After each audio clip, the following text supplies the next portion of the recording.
E aí eu te pergunto, você está pensando em investir em um imóvel?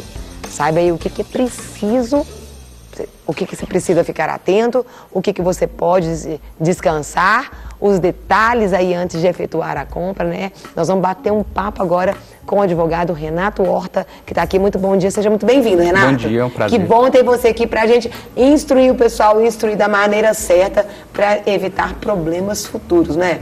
Porque quando a gente fala em imóvel, a casa é o sonho, né, das pessoas. Aquele sonho que as pessoas vão tendo e chega uma hora, na hora de consumar aquele sonho, se não for do jeito certo, pode virar um pesadelo, não pode? Exatamente. A aquisição da casa própria, ela envolve, além de questões jurídicas, questões emocionais, e a pessoa tem que estar bem atenta a tudo isso para depois não aparecerem surpresas. E aí vier a trazer problemas tanto emocionais como para a própria família, questão financeira também. É verdade. Então a gente vai dar algumas dicas aí para você comprar o seu imóvel. A primeira dica é motivo para aquisição do bem. Exatamente. A aquisição do bem ela envolve vários fatores. Ela pode tratar de um investimento financeiro, ela pode ser um sonho de ampliação do imóvel que a pessoa já possui, ela pode ser uma necessidade da pessoa em razão do local onde ela mora, a estrutura do imóvel pode já não ser mais tão adequada que a família, ela pode ter ampliado a família pode ter envelhecido e ela não consegue mais subir escadas, vários fatores influenciam isso. Por isso é importante definir qual o motivo e o padrão do imóvel que a pessoa deseja. Então, o motivo é justamente para você estabelecer qual imóvel você vai? Exatamente. Para ele ter em mente para busca, para procura. Inicialmente ele vai procurar algo e ele tem que ter um critério, um parâmetro para isso. Sim. Senão ele fica perdido no meio de tanta oferta. É verdade. E aí acaba comprando aquilo que às vezes não é o que precisa, né? Exatamente. E depois fica disfuncional. Compra um lugar que, os olhos foram atraídos ali para aquele momento, então, mas depois frustra com aquilo que comprou. Então, você tem que estar atento.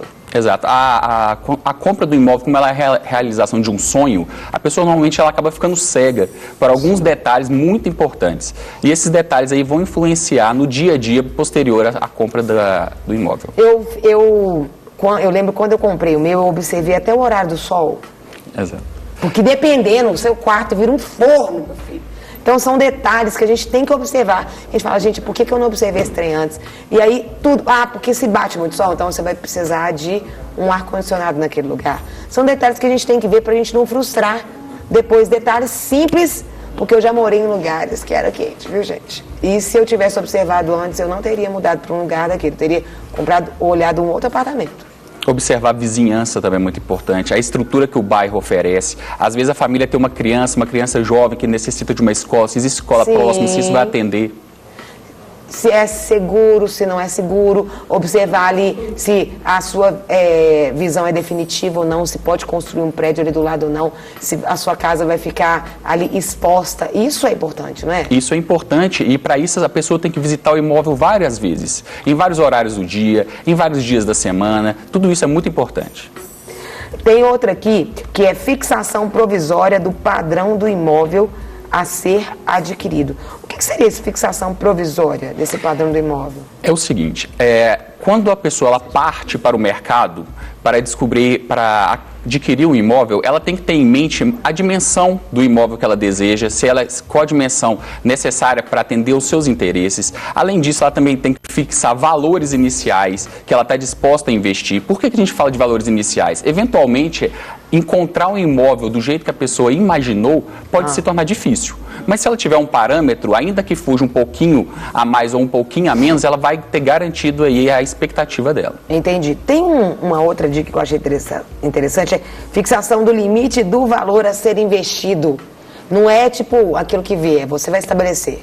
Exato. Se você não estabelece um valor, isso acaba prejudicando a sua saúde financeira, porque você acaba gastando às vezes mais do que poderia, e lembrando que a aquisição do imóvel não é só o valor que você desembolsa imediatamente, tem todo um custo acessório a ele, com registro, com pagamento de impostos, com contratação de pessoal, para fazer tanto a reforma de um eventual imóvel se ele for usado, como até despachantes para fazer o registro, facilitar a sua vida na aquisição. Então isso é muito importante. Tem que pensar quando você compra um imóvel, no início, quando a taxa que você vai ter que pagar. São coisas que são valores que que são valores significativos. São valores significativos e isso pode trazer aí um comprometimento financeiro se você não estiver preparado para isso. É verdade, gente.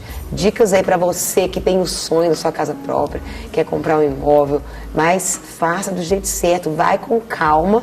A gente está aqui com o advogado Renato Horta, que está aqui nos ajudando e instruindo. Aí, você tem alguma pergunta? Manda aqui, ó, 31984029756. Manda por escrito, porque nós estamos aqui para te servir, para te ajudar, para te esclarecer aí. Tem uma outra dica que é conhecimento do limite de crédito disponível no mercado e as suas condições. Exato.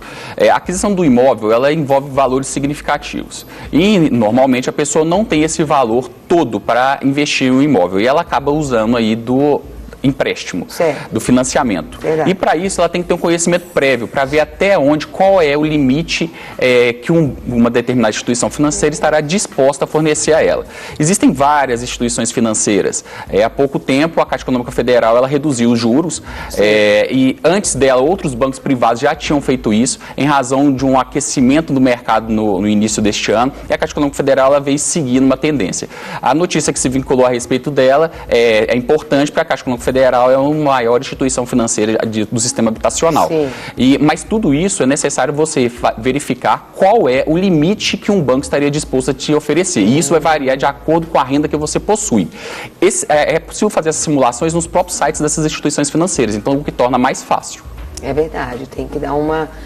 É bom dar uma olhada em várias, não é verdade? Sim, porque os juros varia de acordo com cada instituição financeira e existem outros elementos também que compõem essa dívida, como, por exemplo, contratação de seguro que bancos exigem. Sim. E o seguro ele pode variar. E como a gente está falando de valores altos, ainda que a gente fale de casas decimais, no caso de juros, isso tem um grande impacto, porque são, em média, 30 anos ou 35 anos de financiamento de valores consideráveis. Tem uma outra dica também, a gente quer deixar aqui para você, que é conhecimento dos trâmites e valores que envolvem todo o procedimento de aquisição do bem. Quais são aí? Conta pra gente, Renato. Exatamente. Quando a pessoa ela já escolheu um imóvel, não encerra ali o procedimento. Ainda que ela já tenha negociado valores, o procedimento está apenas iniciando. É necessário verificar a documentação daquele imóvel para ver se você está comprando de quem realmente é o dono. Para isso, você faz um levantamento no cartório, você adquire uma documentação, isso tem um custo. Na hora que você for firmar o contrato com a instituição financeira, aquele contrato também tem um custo, ele cobrado um valor para fazer aquele contrato, que vai servir como escritura pública para o registro. Na hora de fazer o registro, tem que ainda fazer o levantamento de outros dados para levar até a prefeitura. Sim. Outra questão importante, imóvel que pertence a condomínio, verificar se não existe débito de condomínio, se não existe débito de IPTU, porque a pessoa que adquire o imóvel, ela adquire também as dívidas que eventualmente existirem sobre aquele bem. Então ela tem que estar muito atenta a esses detalhes para não adquirir algo e depois ser surpreendida. No caso, também quando um imóvel ele foi feito e vendido para a primeira pessoa, ou também comprado na planta, isso também tem que observar bastante, não tem? Tem que observar. O contrato, a aquisição do imóvel na planta é muito comum no nosso país e é algo interessante, porque normalmente você consegue adquirir um imóvel a um valor que depois dele concluído seria outro, então você acaba tendo um ganho aí, até um ganho de capital eventualmente, mas é necessário observar principalmente a contratação. Indico a procurar um profissional que possa avaliar esse contrato e aí vir estabelecer e apresentar todas as dificuldades, todas as questões, ainda que sejam questões que não venham a atrapalhar na aquisição do imóvel, mas que você tenha consciência do que realmente você está fazendo. E aí eu pergunto, Renato, é muito raro às vezes, a gente escuta muito, às vezes você tem que observar até o lugar que você vai comprar direitinho, porque para entregar na data certa, tem que ver, porque o que mais acontece são pessoas que se programam e aí eles têm uma data de início, tem a data de entrega, os valores são pagos certinho, chega na hora, às vezes não acontece do jeito planejado. Isso tem que ficar muito atento, não tem? Isso é muito comum, Que gera uma sensação de fracasso, uma sensação de frustração, né, problemas judiciais muitas vezes. Tem que ficar atento, não é? Tem que ficar atento e isso é algo comum.